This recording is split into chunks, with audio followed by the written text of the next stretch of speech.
November 14th, 1957. Apalachin, New York.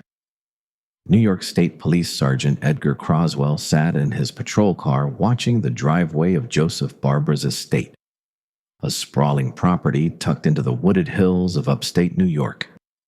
He had noticed something unusual in recent days: expensive cars with out-of-state plates, far too many for a quiet rural property.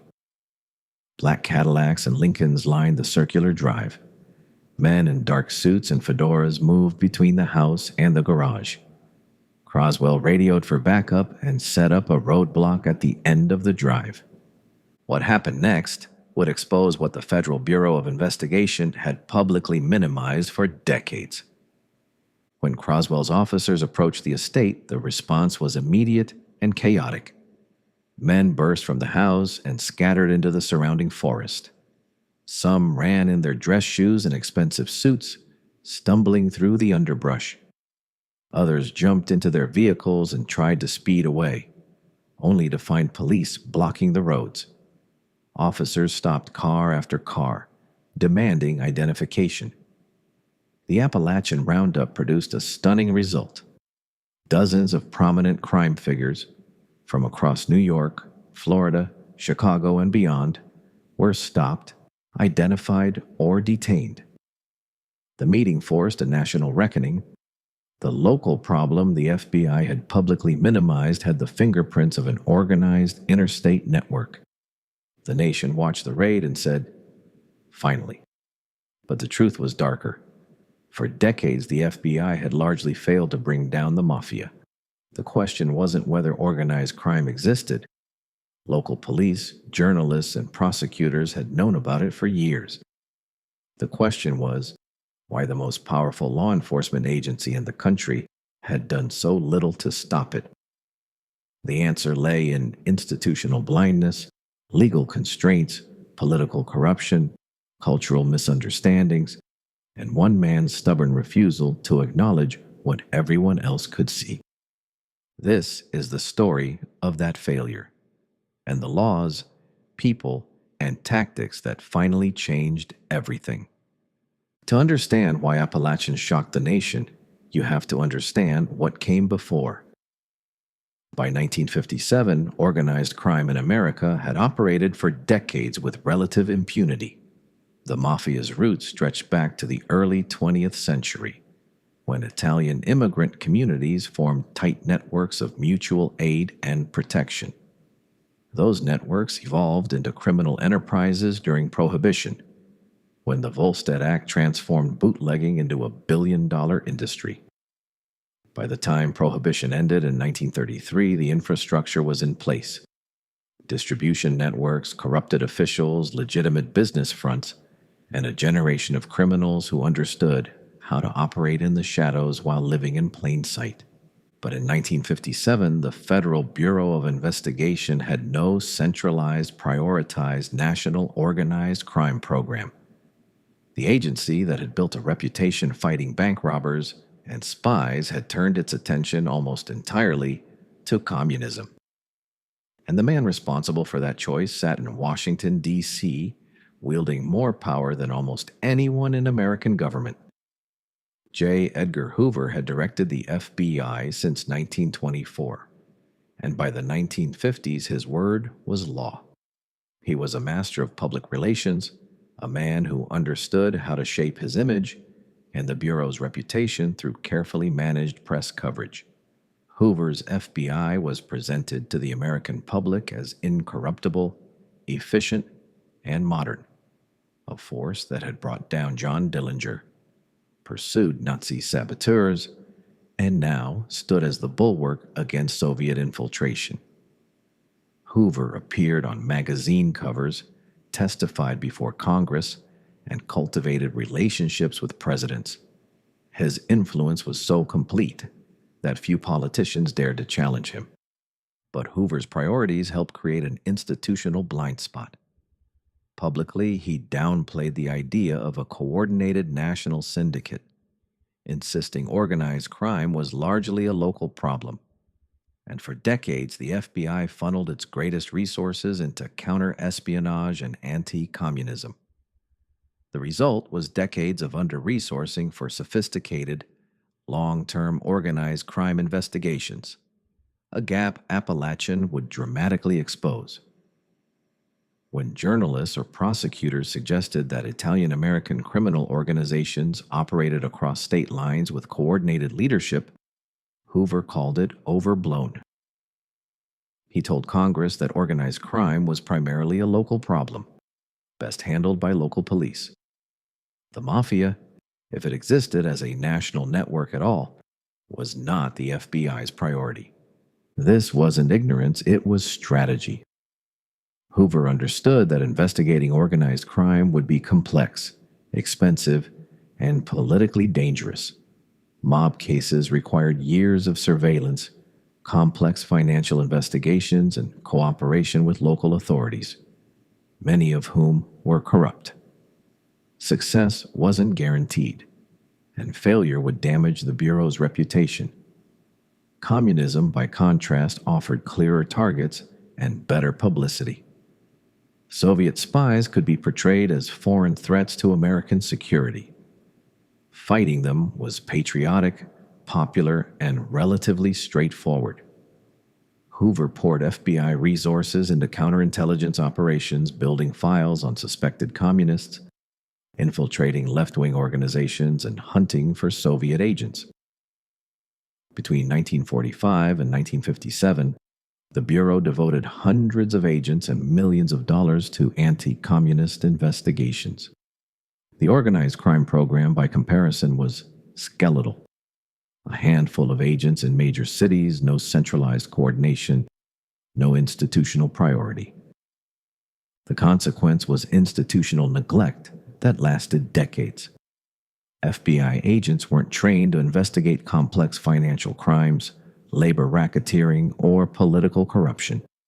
They didn't know how to build cases against criminal enterprises that operated like corporations, with layers of insulation between bosses and street-level operations. When local police or prosecutors brought evidence of organized crime to the FBI, they often found the Bureau uninterested or unwilling to commit resources. The FBI's annual reports from the 1940s and early 1950s barely mentioned organized crime. Internal memoranda show that field offices were discouraged from pursuing mob cases unless they involved federal crimes like interstate commerce violations. And even then, prosecutors needed direct evidence linking specific individuals to specific acts. The structure of the Mafia made that nearly impossible. But Hoover's refusal to prioritize organized crime wasn't the only problem. American law enforcement in the mid-20th century was radically decentralized, a patchwork of competing jurisdictions with little coordination. Every city had its own police department. Every county had sheriffs. Every state had its own criminal codes and investigative agencies. The FBI had federal jurisdiction, but limited mandate. U.S. attorneys prosecuted federal crimes but depended on agents to build cases, and no one talked to each other. This fragmentation was by design. Americans had always been suspicious of centralized police power. The Constitution gave most law enforcement authority to states and localities. But this created a landscape where criminals could operate across jurisdictions, while law enforcement remained trapped within them. A mobster could run gambling operations in New Jersey, launder money through New York, and hide in Florida, moving between three different criminal justice systems that rarely shared information. Local police might know about the gambling. Federal agents might suspect the money laundering, but building a case required cooperation that often didn't exist. And then there was corruption. In cities where the Mafia thrived, New York, Chicago, Philadelphia, Kansas City, organized crime had spent decades infiltrating police departments, prosecutors' offices, and political machines. Money bought protection at every level. Beat cops looked the other way during raids if they'd been paid enough. Precinct captains tipped off club owners before inspections. Detectives buried evidence. In some cities, the relationship was so entrenched that mobsters had direct lines to police headquarters. They knew when investigations were starting, when arrests were planned, when witnesses had talked. This wasn't just a few bad apples, it was systematic corruption that made local law enforcement unreliable partners for federal investigations. Consider this. In 1950, the Kefauver Committee, a Senate special committee investigating organized crime, heard testimony from dozens of witnesses across America. Police chiefs, sheriffs, and local prosecutors described criminal enterprises that operated openly in their jurisdictions. They admitted that illegal gambling, loan sharking, and labor racketeering flourished in their cities. When asked why they hadn't made arrests, many offered the same answer: lack of resources, lack of evidence, lack of cooperation from higher authorities. Some were lying. They were on the take. But others were telling the truth. They faced criminal organizations that were wealthier, better connected, and more sophisticated than anything local law enforcement could handle alone. The FBI could have stepped in, but Hoover kept the Bureau focused elsewhere, and local authorities were left to fight battles they couldn't win. The result was a law enforcement vacuum that organized crime exploited for decades. But even if Hoover had wanted to prioritize the mafia, and even if local police had been willing partners, there was another problem. Almost no one in law enforcement understood what organized crime actually was. The popular image of gangsters came from movies and Pulp Fiction: Tommy guns, car chases, violent shootouts in city streets. That imagery wasn't entirely wrong. The mafia did engage in violence, and spectacular murders made headlines. But the real business of organized crime was quieter, more complex, and far more profitable than anything Hollywood depicted. The mafia in the 1940s and 1950s wasn't just a gang. It was a sophisticated criminal enterprise that had evolved beyond bootlegging and street crime into labor unions, legitimate businesses, and political influence. Mobsters controlled unions in industries like trucking, construction, and garbage collection. They owned vending machine companies, bars, restaurants, and nightclubs that served as fronts for illegal operations. They ran loan sharking operations that charged usurious interest rates and used violence to collect. They fixed boxing matches, rigged bids on public contracts, and skimmed money from Las Vegas casinos. The cash flow from these operations was enormous. Estimates from the 1950s suggested that organized crime's annual revenue exceeded the budgets of several major corporations. This required a different kind of investigation. FBI agents in the 1940s and 1950s were trained to investigate violent crimes, bank robberies, and espionage. They knew how to chase fugitives, gather physical evidence, and interview witnesses. But they weren't accountants. They didn't know how to trace money through shell companies, identify patterns in financial records, or untangle the web of legitimate businesses that mobsters used to hide illegal income. When prosecutors tried to build cases based on financial crimes, they needed documentation: canceled checks, ledgers, tax returns, corporate filings. The mafia kept multiple sets of books, used cash wherever possible, and structured their operations to make paper trails nearly impossible to follow. And even when agents did gather evidence, they faced a cultural barrier that would frustrate law enforcement for decades: omerta, the code of silence. This wasn't just a rule, it was a cultural value embedded in Sicilian and Italian-American communities, particularly among those connected to organized crime. Omerta demanded absolute loyalty and forbade cooperation with authorities under any circumstances. To violate omerta was to betray not just criminal associates, but family, tradition, and honor. The penalty for breaking the code was death. This made building cases extraordinarily difficult. Imagine trying to prosecute a murder when no one will testify. You might have physical evidence, a body, a weapon, forensic details. But without witnesses who can place the killer at the scene, without testimony about who ordered the hit and why, you have no case. The Mafia understood this and structured their operations accordingly. Murders were carried out by soldiers who took orders from capos, who received instructions from underbosses, who conveyed the decisions of bosses. If a soldier was arrested, he stayed silent. If he talked, his family would be killed. If he testified, he would be murdered. If not in jail, then on the street after his release. The fear was real and reinforced through brutal examples. October 25th, 1957. Less than 3 weeks before Apalachin. A man named Albert Anastasia sat in a barber's chair at the Park Sheraton Hotel in Manhattan. He had his eyes closed, face covered in hot towels. 2 men entered the barber shop, pulled out revolvers, and shot him 10 times at close range. Anastasia was the boss of one of New York's 5 families and widely known as one of the most violent men in organized crime. His murder sent a clear message. No one was untouchable, and silence was the only safety. Prosecutors knew about omerta, but knowing about it didn't help them overcome it.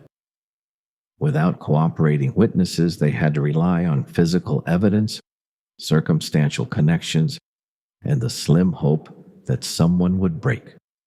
In the 1940s and 1950s, almost no one did. There was no witness protection program. There was no way to guarantee safety for someone who testified against the Mafia. Even if a prosecutor convinced a witness to cooperate, defense attorneys would attack their credibility, the mob would threaten their families, and judges would often view turncoats as unreliable. The cultural and legal deck was stacked against cooperation.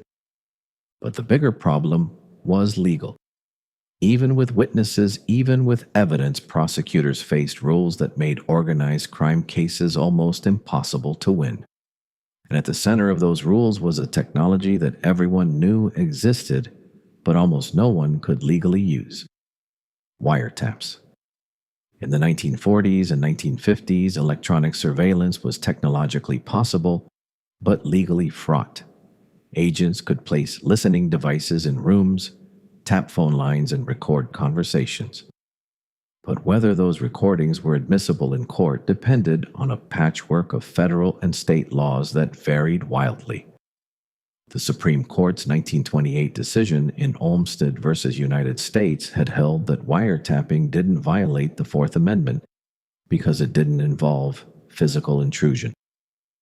But Congress had complicated matters in 1934 with the Communications Act, which made it illegal to intercept and divulge wire communications. This created a legal gray area that persisted for decades, but that changed after Katz v. United States in 1967 redefined privacy law, and the Omnibus Crime Control and Safe Streets Act of 1968 made court-authorized electronic surveillance a workable tool. Different states had different rules before these reforms. Some allowed wiretaps with warrants. Others prohibited them entirely. In New York, the most important jurisdiction for organized crime investigations, the law was particularly restrictive. Before key court rulings in the 1968 Omnibus Crime Control and Safe Streets Act, wiretap law was a legal minefield. State statutes and inconsistent case law often made electronic surveillance inadmissible or legally risky in major jurisdictions such as New York. This meant that even when agents gathered devastating evidence through surveillance, prosecutors often couldn't use it. Conversations between mobsters discussing murders, corruption, and criminal operations would be recorded and transcribed, then filed away because they couldn't be presented in court. Consider what this meant in practice. An FBI agent spends months setting up surveillance on a known meeting place for organized crime figures. He places a bug in the back room of a social club. The recordings capture explicit discussions of a planned murder, complete with names, methods, and motives. But when the case goes to trial, the defense moves to suppress the evidence, arguing the wiretap was illegal. The judge agrees. The recordings are excluded. The case falls apart. This scenario played out repeatedly throughout the 1950s, frustrating agents who knew they had proof but couldn't use it. And even when surveillance was legal, it was difficult. Wiretaps required physical access to phone lines, often in places that were under mob control. Bugs had to be planted in rooms without being detected. Technology was primitive by modern standards. Devices were bulky, batteries died, and recordings were often poor quality. Mobsters learned counter-surveillance tactics. They held meetings in moving cars, swept rooms for bugs, used payphones, and spoke in code. By the late 1950s, some mob bosses avoided phones entirely, conducting all business face-to-face to prevent electronic monitoring. The legal constraints extended beyond surveillance. Prosecutors trying to build cases against mob bosses faced a fundamental problem. The mafia's hierarchical structure was designed to insulate leaders from prosecution. The boss at the top of a crime family rarely committed crimes himself. He didn't pull triggers, deliver bribes, or transport illegal goods. He gave orders, often verbal, never documented, that were filtered down through layers of intermediaries. The underboss passed instructions to capos. The capos directed soldiers. The soldiers carried out the actual crimes. If someone was arrested, they were almost always low-level operatives who didn't know the boss's name, had never met him, and couldn't testify about his involvement even if they wanted to. This created an evidence problem that traditional prosecution couldn't solve. To convict someone of murder, you needed to prove they committed the act, or directly ordered it. But how do you prove a boss ordered a hit when the order was passed through 3 intermediaries and never written down? How do you connect a crime family leader to loan sharking operations run by soldiers he'd never met? Prosecutors needed direct evidence, testimony, documents, physical proof linking the boss to the crime. The mafia's structure made that evidence almost impossible to obtain, and the bosses were smart about money. They didn't keep their wealth in obvious places. They didn't deposit millions in bank accounts under their own names. Instead, they invested in legitimate businesses: restaurants, bars, vending machine companies, garbage collection services. Money from illegal operations was laundered through these businesses, creating the appearance of legitimate income. A mob-controlled nightclub might report modest profits while actually serving as a front for gambling operations that generated 10 times the declared revenue. The actual money flowed through complex networks of cash transactions, off-the-books payments, and shell companies that made tracing it nearly impossible. Prosecutors in the 1950s didn't have the tools to untangle these financial webs. They didn't have forensic accountants who could reconstruct cash flows. They didn't have the legal framework to seize assets or force disclosure of hidden income. They couldn't compel banks to provide records without specific evidence of federal crimes. And even when they suspected money laundering, proving it required documentation that didn't exist or was deliberately destroyed. The result was frustrating and predictable.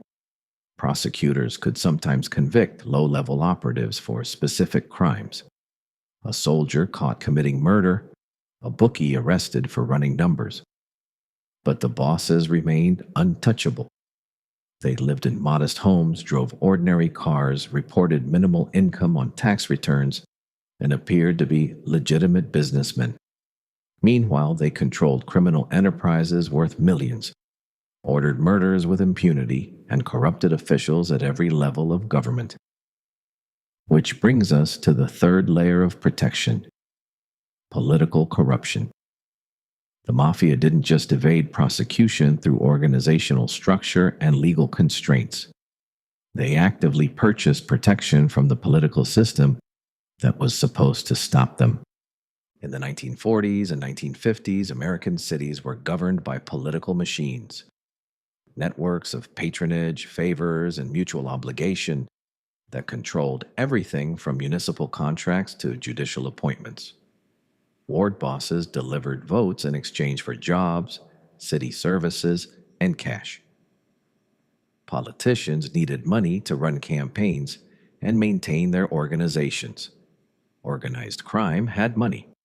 The exchange was natural and mutually beneficial. Mob money flowed into political campaigns at every level. Local candidates received cash donations.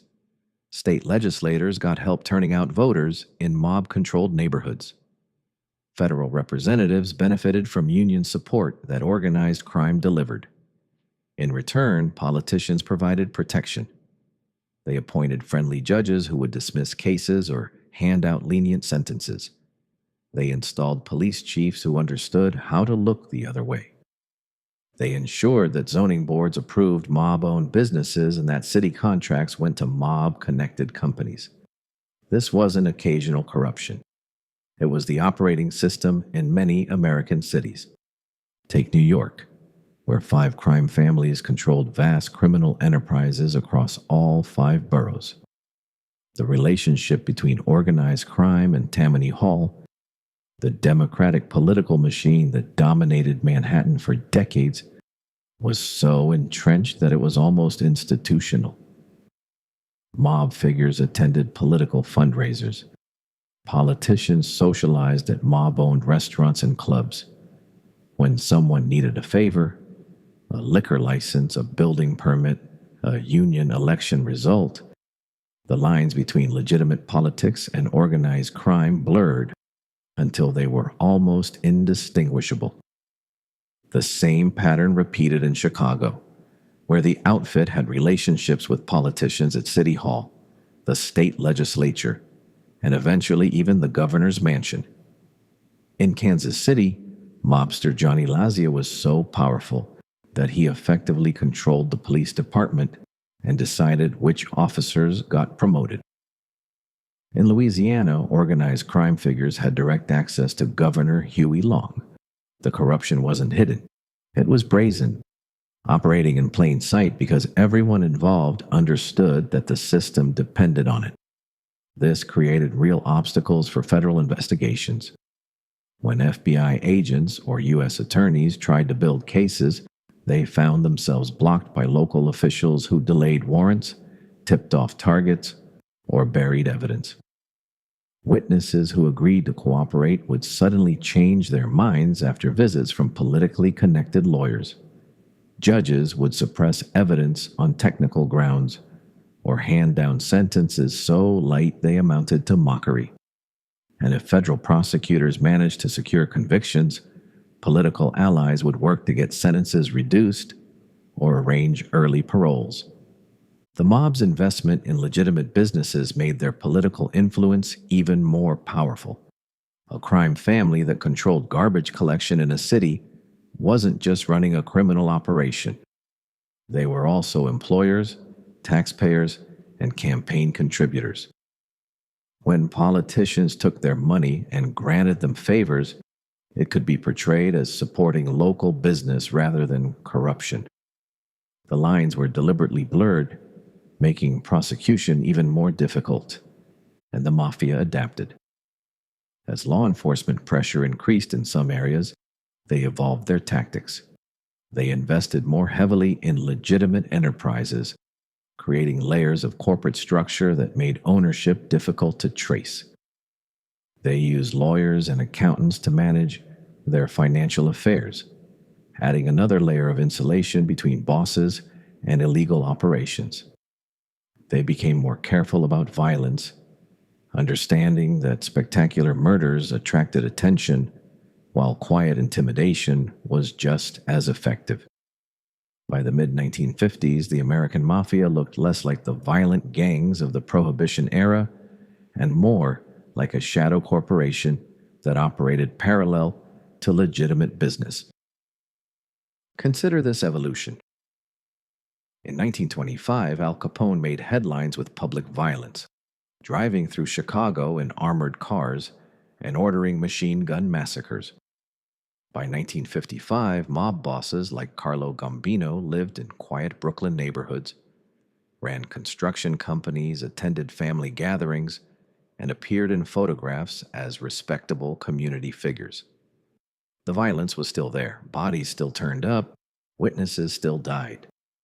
But it was more targeted, more calculated, less visible to the public eye. This invisibility was strategic. The Mafia understood that the more they looked like legitimate businessmen, the harder it would be for law enforcement to justify the resources needed to investigate them. Why would the FBI spend months surveilling a waste management company owner who went to church on Sundays and donated to local charities? The cognitive dissonance protected them more effectively than any omerta code. But November 14, 1957, shattered that protection. When state police raided Joseph Barbara's estate in Apalachin and stopped dozens of mob figures, the game changed overnight. The raid wasn't even planned as a major operation. Sergeant Edgar Croswell was investigating tax violations and noticed suspicious activity.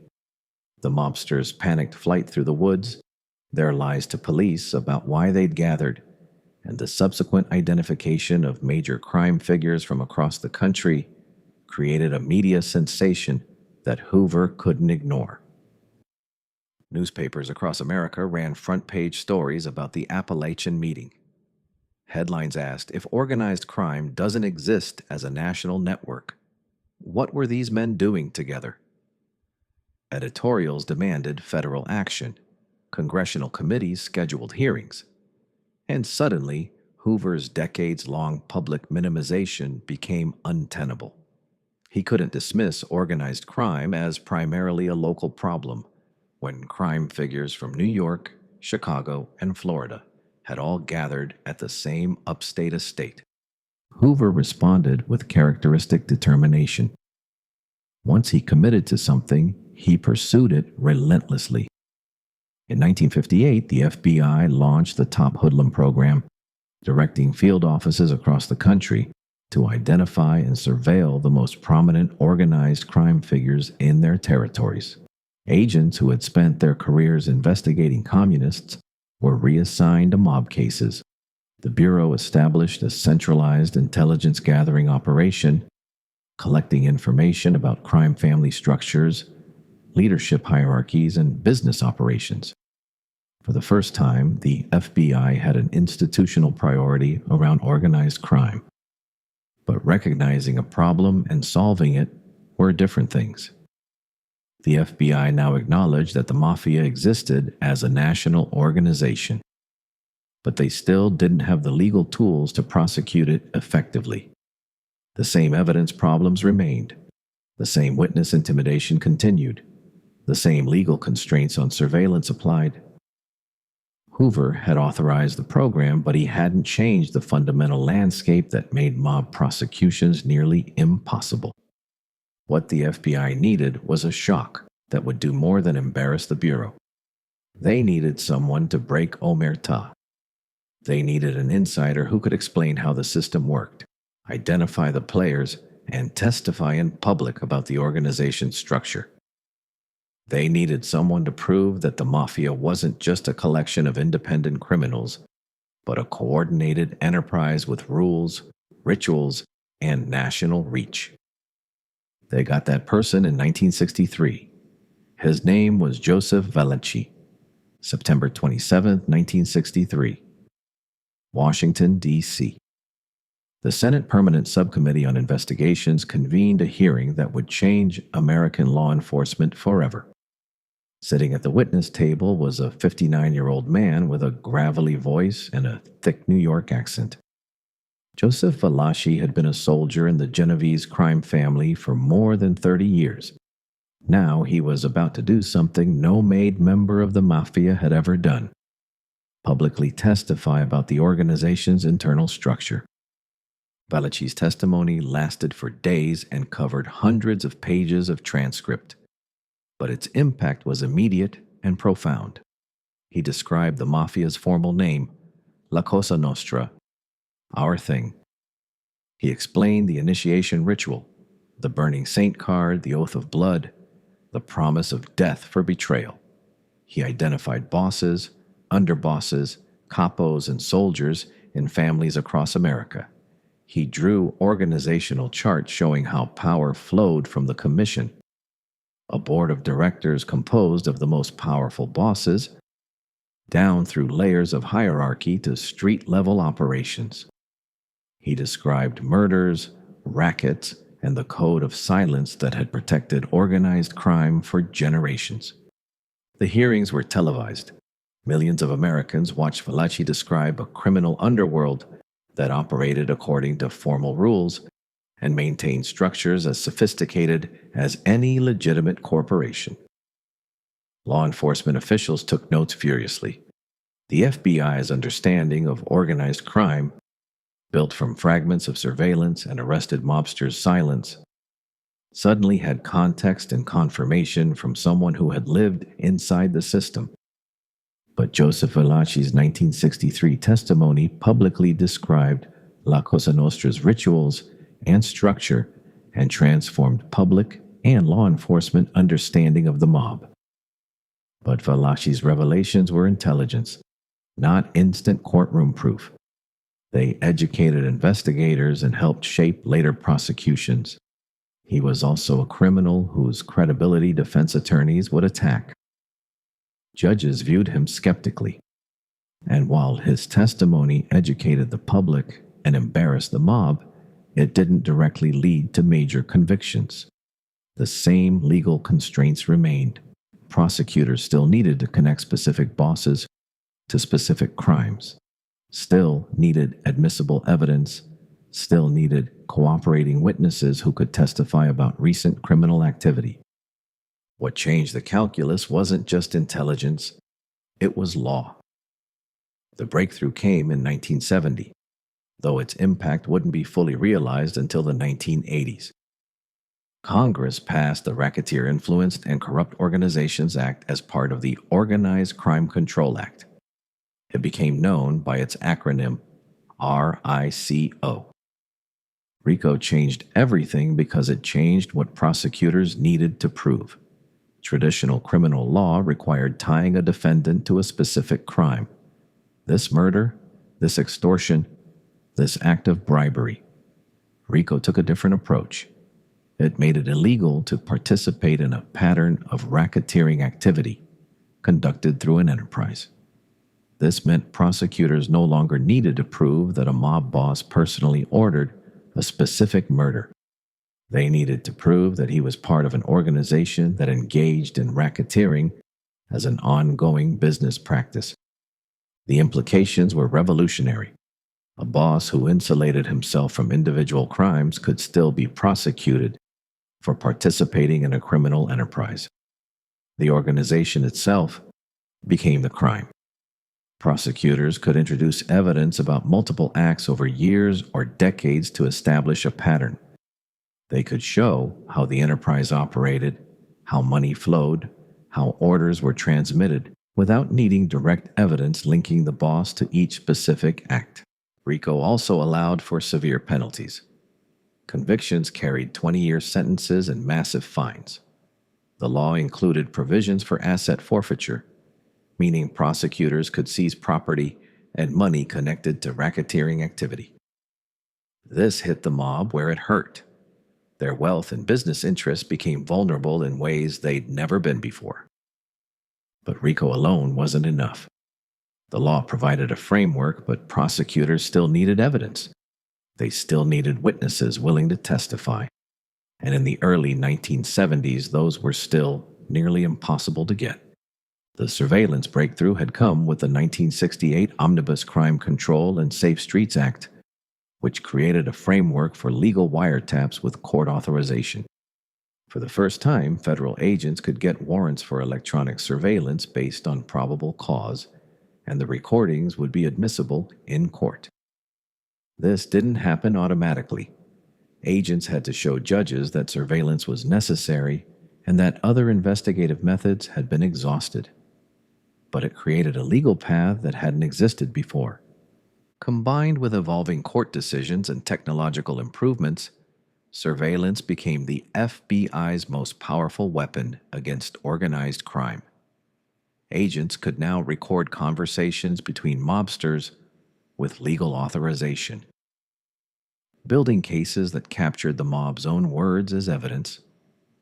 The social clubs where bosses held court, the restaurants where they conducted business, the cars they drove, all became potential listening posts.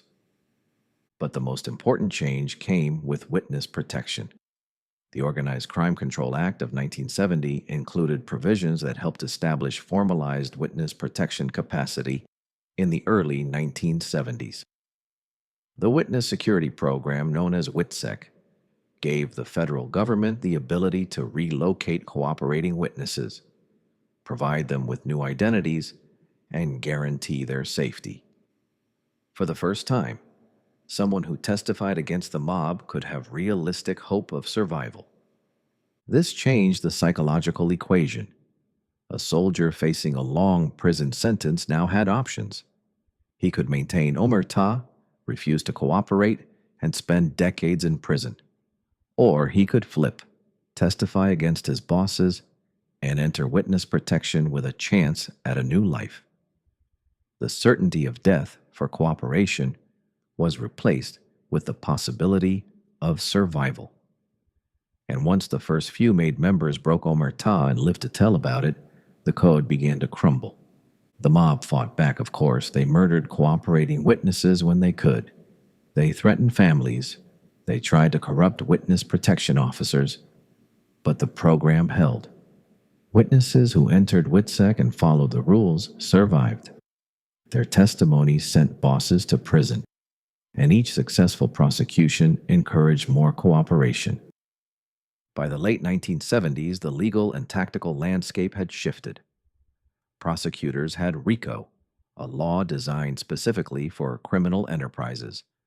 They had legal surveillance tools that could capture conversations.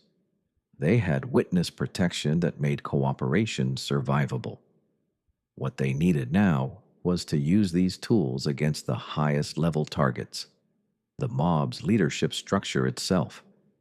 That opportunity came through patient, methodical investigation.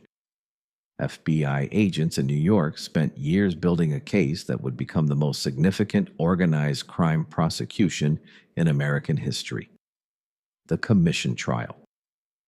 The investigation began with bugs, electronic listening devices planted in mob-controlled locations across New York City. The most important was placed in a Gambino-controlled location associated with Paul Castellano. Other bugs monitored social clubs and restaurants. Another captured conversations at the Casa Storta restaurant in Brooklyn, where mob figures met regularly. A third monitored activity at Palma Boys Social Club in East Harlem, controlled by the Genovese family. Over several years, agents recorded thousands of hours of conversations. The recordings captured mob business in stunning detail: discussions of murders, corruption, labor racketeering, and the Commission's role in mediating disputes between families. But the investigation faced a challenge. The recordings clearly showed criminal activity, but using them to prosecute the Commission, the collective leadership of New York's 5 families, required proving that this leadership body functioned as a criminal enterprise under RICO. Prosecutors needed to show that the Commission wasn't just a social gathering, but an organization that directed criminal activity, settled disputes, and controlled territory. The evidence came together slowly. Agents documented meetings between bosses. Surveillance showed patterns of who reported to whom. Financial investigations traced money through legitimate businesses. And crucially, some lower-level mobsters began cooperating, providing context for the recorded conversations and explaining how the Commission actually operated. February 25, 1985. Federal prosecutors in New York unveiled indictments against the leaders of New York's 5 crime families under RICO.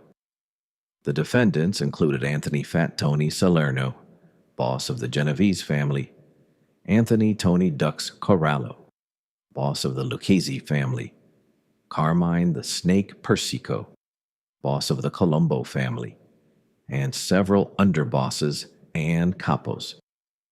The indictments charged them with operating a criminal enterprise through the commission, with specific counts including murder, labor racketeering, extortion, and conspiracy. The commission trial that followed began in September 1986 and lasted for months.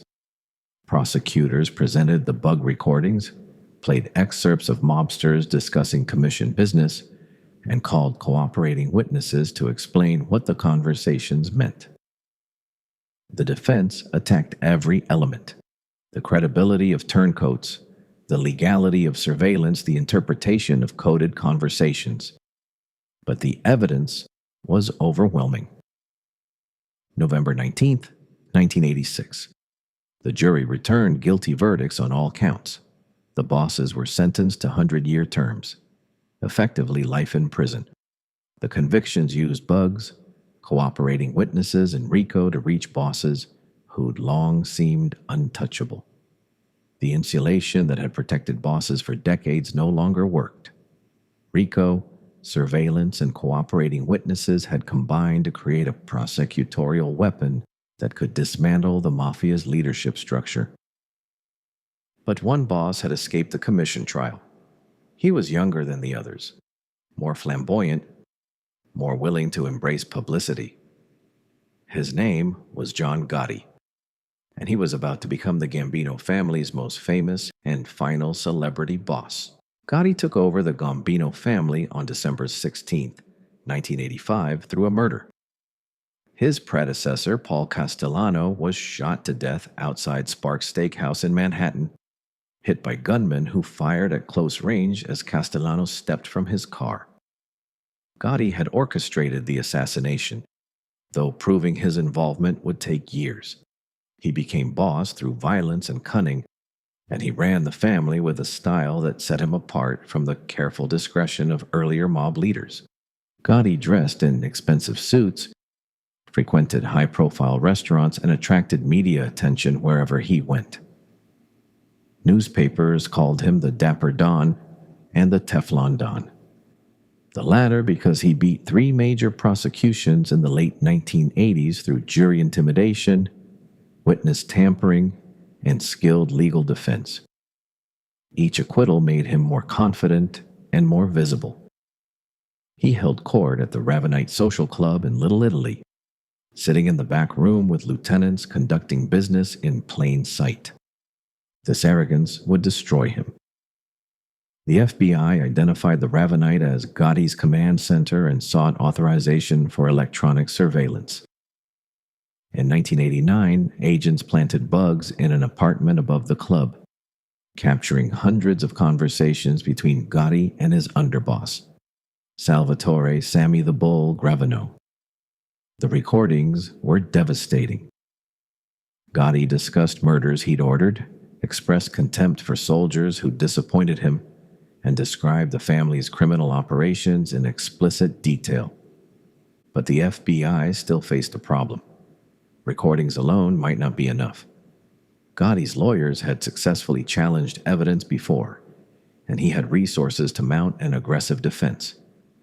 What prosecutors needed was an insider who could authenticate the recordings and provide direct testimony about Gotti's leadership. They needed someone close enough to know everything, but desperate enough to flip. That person was Gravano. By 1991, Gravano realized that he was implicated in the recordings and facing murder charges that could result in life in prison. More importantly, he listened to the tapes and heard Gotti criticizing him behind his back, questioning his judgment, his loyalty, his management of family business. The betrayal was personal.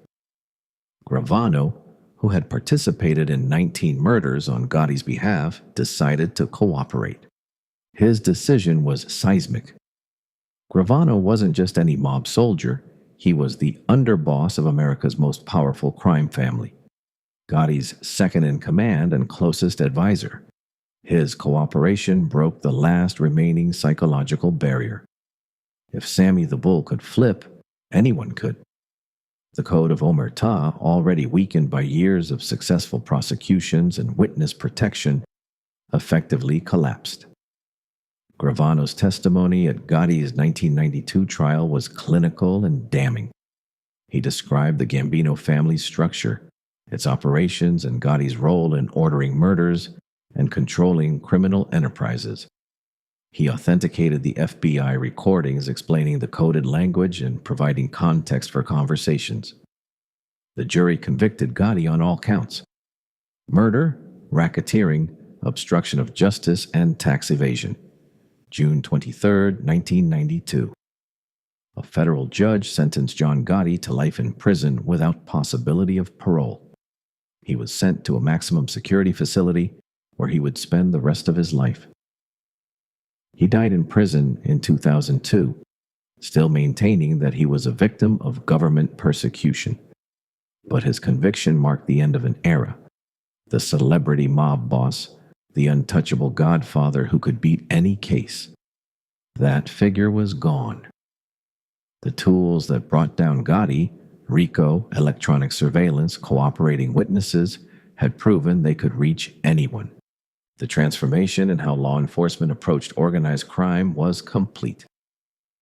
In 1957, at Apalachin, the FBI lacked a centralized, prioritized national organized crime program.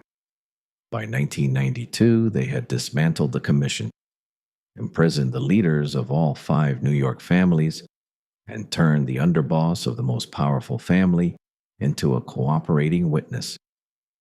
The shift took 35 years and required fundamental changes in law, tactics, and institutional priority. But understanding why it took so long requires looking back at all the factors that had protected the mob for decades. It wasn't that FBI agents were incompetent or lazy. It was that they faced an opponent who had built protective layers at every level: structural, legal, political, and cultural. The Mafia's insulation wasn't accidental. It was the product of decades of learning how to operate within American society while remaining just beyond the reach of law enforcement. Consider what had to change. Hoover had to die and be replaced by leaders willing to make organized crime a priority. Congress had to pass laws specifically designed for criminal enterprises. Courts had to approve surveillance techniques that had been illegal or questionable for decades. The justice system had to create programs that could protect witnesses from certain death. Local police departments had to be bypassed or cleaned up. Political corruption had to be exposed and prosecuted. And the Mafia's own culture, the code that had held for generations, had to crack under the pressure of prison sentences and the reality that cooperation could mean survival. Each of these changes required time, political will, and often tragedy. The Apalachin raid forced recognition. The Valachi hearings provided education. The violence of mob wars in the 1970s and 1980s, murders like Castellano's assassination, the brutality of smaller families tearing themselves apart, created public pressure for action. And the success of early RICO prosecutions demonstrated that the new tools worked, encouraging more investment, more cases, more pressure. The prosecution of organized crime also benefited from changes in technology. By the 1980s, surveillance equipment was smaller, more reliable, and more sophisticated than anything available in the 1950s. Computers allowed agents to track financial flows and analyze patterns in ways that had been impossible with manual record keeping. Better communication between field offices meant investigations could coordinate across cities and states. These weren't dramatic breakthroughs, but they mattered. They made the tedious work of building complex cases more feasible. And there was another factor. The Mafia made mistakes. Gotti's celebrity seeking, Castellano's murder, the internecine wars that killed soldiers and drew attention, these were strategic errors that gave law enforcement opportunities. The most successful mob bosses had been invisible. They'd avoided publicity, maintained discipline within their families, and conducted business with minimal violence. When bosses started acting like celebrities, when families started wars over territory and respect, when the code of silence began breaking down through internal disputes, the FBI had openings they hadn't created themselves. The social clubs that had once been protected spaces became surveillance targets. The Ravenite in Little Italy, the Bergen Hunt and Fish Club in Queens, Palma Boys in East Harlem, these locations had been where bosses felt safe conducting business. But once bugs could be legally planted and monitored, these clubs became crime scenes that generated their own evidence. Every conversation was potentially a confession. Every meeting was potentially a conspiracy charge. Asset forfeiture changed the economic equation. The mob had always treated legal risk as a cost of doing business. Soldiers might go to prison, but the organization's wealth remained protected. RICO's forfeiture provisions meant that wealth itself could be seized. Legitimate businesses that fronted for illegal operations could be shut down. Cash and property could be confiscated. The mob's economic model, built on accumulating wealth through criminal activity, suddenly faced direct attack. This didn't stop organized crime, but it reduced its profitability and made it riskier. The other long-term effect was cultural. As the Italian-American Mafia faced prosecution after prosecution, as bosses went to prison and soldiers flipped, the organization's appeal diminished. Young men who might have been recruited in the 1950s had other options in the 1980s and 1990s. The glamour that had once surrounded mob life, the money, the respect, the power, was replaced by the reality of surveillance, betrayal, and long prison sentences. Families struggled to recruit reliable members. The quality of soldiers declined, and as the code of silence weakened, trust within families eroded. By the late 1990s, the Italian-American Mafia still existed, but was dramatically weakened. The 5 families in New York continued to operate, but with reduced numbers, less control over legitimate industries, and constant pressure from law enforcement. Bosses who took over after the commission trial faced immediate investigation. Every new member was a potential informant.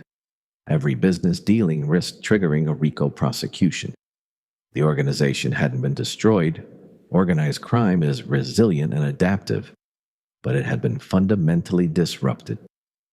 Other criminal organizations learned from the Mafia's mistakes. Russian organized crime groups operating in the United States avoided the hierarchical structures that made Italian families vulnerable to RICO. Drug cartels operated with more flexibility and less formal organization. Gangs learned to avoid the kind of institutional presence that created surveillance opportunities. The law enforcement tools that worked against the Mafia had to be adapted for new threats. But the lessons from the FBI's long struggle against the Mafia remain relevant. Institutions can be blinded by their priorities. Hoover's focus on communism meant the FBI under-resourced sophisticated organized crime investigations for decades. Legal constraints matter, even when law enforcement knows criminals are operating. Prosecution requires tools and rules that permit evidence to be gathered and used. Corruption protects criminals. Political machines and police departments that take mob money create shields that federal agencies struggle to penetrate. Cultural factors influence enforcement. The code of silence, ethnic solidarity, and immigrant community distrust of authorities, all complicated investigations. And perhaps most importantly, criminal organizations adapt. The mafia that existed in 1920 was different from the one in 1950, which was different from the one in 1980. As law enforcement developed new tactics, organized crime developed new defenses. This continues today with every criminal enterprise that faces prosecution. The FBI's success against the mafia wasn't just about building better cases, it was about institutional learning, legal evolution, and persistent pressure over decades. Walk through Little Italy today and you might pass the Ravenite Social Club, now closed and quiet. This storefront where John Gotti once held court is just another building on a gentrifying street. The social clubs that once dominated the neighborhood, spaces where made men gathered, where power was concentrated, where the old code held, most are gone. Some were shut down by the government. Others closed when their members died or went to prison. A few remain, but they're shadows of what they were, relics of a system that American law enforcement finally learned how to dismantle. That dismantling took from 1957, when Apalachin forced recognition, to 1992, when Gotti's conviction closed the era of celebrity bosses. 35 years of institutional change, legal innovation, and relentless investigation. The FBI's failure to confront the mafia for decades before Apalachin wasn't just about one man's blind spot or bureaucratic inertia.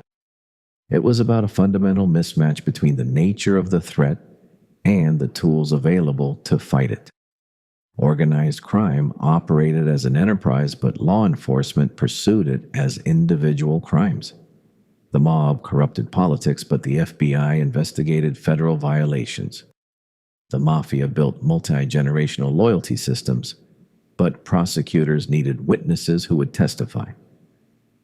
Changing this required more than just effort. It required rethinking what prosecution meant, how evidence could be gathered, what laws needed to exist, and how to protect people brave or desperate enough to break silence. It required accepting that traditional law enforcement methods weren't sufficient for sophisticated criminal enterprises. It required patience because complex cases take years to build. And it required political will, because going after powerful criminals meant confronting the corruption that protected them. The story of why the FBI failed for so long is also the story of how they eventually succeeded. It's a reminder that institutions can learn, that laws can evolve, and that even deeply entrenched criminal systems can be disrupted when law enforcement adapts to match the threat. But it took decades of failure, public embarrassment, legal innovation, and human courage to make it happen. The last lesson is perhaps the most important. Silence is power. The mafia understood this from the beginning. Omerta wasn't just a cultural value, it was the foundation of their security. As long as no one talked, the organization was nearly invincible. The code protected bosses, insulated leadership, and made prosecutions almost impossible. Breaking that silence required more than legal authority. It required offering something more valuable than loyalty and more powerful than fear. Witness protection provided safety. Plea bargaining offered reduced sentences. And as the first cooperating witnesses survived and started new lives, others followed. The cascade of cooperation that began in the 1980s and accelerated through the 1990s wasn't inevitable. It was the result of deliberate policy choices that changed incentives and made survival possible. When Salvatore Gravano walked into a federal courthouse in 1992 and testified against John Gotti, he wasn't just betraying his boss. He was proving that the code was broken. If the underboss of the Gambino family could flip, if Sammy the Bull could cooperate, then Omerta was dead. And without Omerta, without the guarantee of silence that had protected organized crime for generations, the mafia's defensive wall collapsed. The FBI's long struggle against the mafia shows what happens when law enforcement faces an opponent who has built protections at every level and what it takes to finally break through. It took institutional humility to admit failure, legal creativity to build new tools, political courage to confront corruption, and human vulnerability to crack the code of silence. It took 35 years from Apalachin to Gotti's conviction. A generation of failure followed by a generation of systematic pressure that finally worked. The social clubs are closed now. The bosses are dead or in prison. The code is broken. But the lessons remain, relevant to every new form of organized crime that emerges and every law enforcement challenge that seems insurmountable. Adapt your tools to match the threat. Build the legal framework that permits prosecution. Protect those who break silence. And accept that some fights take decades. Not because the criminals are invincible, but because the systems that protect them are complex, deeply rooted, and resistant to easy solutions. That's why the FBI failed for so long, and that's how they finally won.